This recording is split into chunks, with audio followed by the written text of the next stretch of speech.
Dans cette vidéo, nous allons voir comment calculer des probabilités dans le cas d'une loi normale en utilisant la TI83 Premium.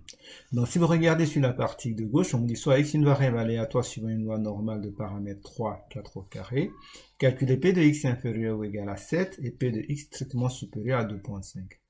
La première chose qu'il faut faire, c'est d'identifier quels sont les paramètres de votre loi, donc mu et sigma. Donc que vaut mu, que vaut sigma. Donc, là, si on regarde ici, mu, c'est donc 3.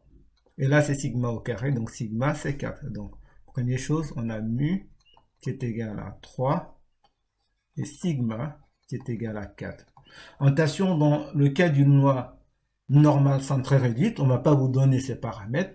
Si on vous dit dans l'énoncé que c'est une loi normale centrée réduite, tout de suite, vous savez que mu, c'est 0 et sigma, c'est 1. Donc, il faut utiliser ça dans le cas d'une loi normale centrée réduite. Donc, pour répondre à la première question en utilisant la calculatrice, 1, calculer P de x inférieur ou égal à 7. Donc, ici, ça veut dire qu'en fait, que x, il est dans l'intervalle moins l'infini, 7. Donc, du coup, on va passer sur notre calculatrice. On va donc appuyer seconde fonction et distribution. Donc, quand vous appuyez seconde fonction distribution, vous avez deux fonctions normales, normale FDP et normale répète. Nous, dans le cas de la loi normale, c'est la deuxième fonction normale rep qu'on va utiliser parce que ce sont des aires que nous allons calculer. Donc, je vais cliquer 2 pour choisir la fonction norm rep. Donc, je regarde en haut, c'est bien marqué norm rep, donc j'ai la bonne fonction. Il va vous demander la borne inférieure. Donc ici, pour la borne inférieure, il suffit de mettre un nombre négatif très grand pour désigner moins l'infini. Donc vous voyez que là, on a moins l'infini. Mais sur la calculatrice, on ne pourra pas mettre moins l'infini. Donc ici, on peut mettre un nombre très grand négatif pour désigner moins l'infini. Moi, ce que j'utilise, c'est que j'utilise par exemple moins, je peux taper moins, et je mets 9, 9, 9, 9, 5 fois. Mais vous pouvez mettre 4 fois, c'est suffisant. Donc je mets un très grand nombre négatif pour désigner moins l'infini. Et en fait, ça me donne une valeur très approchée, qui est assez correcte.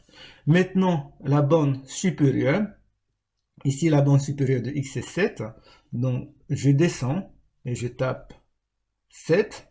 Après, je vais rentrer les paramètres de ma loi. Donc, notre mu ici, dans le cas de notre A6, on a dit c'était égal à 3.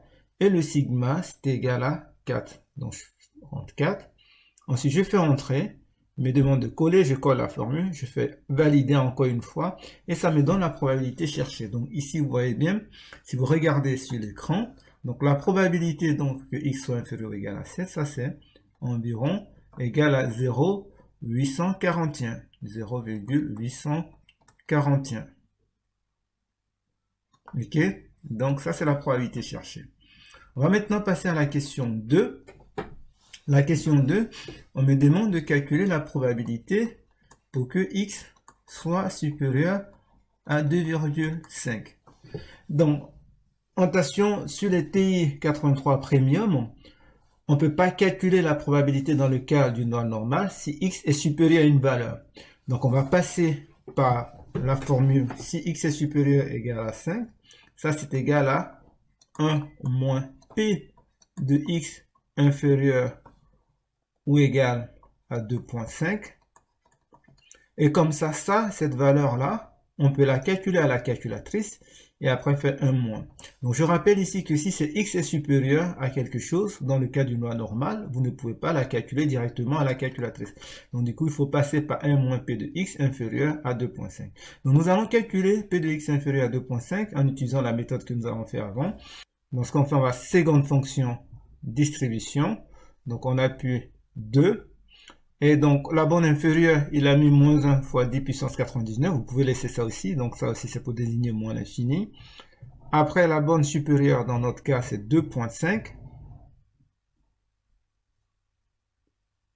Ensuite, pour l'espérance, on peut mettre donc 3 comme avant.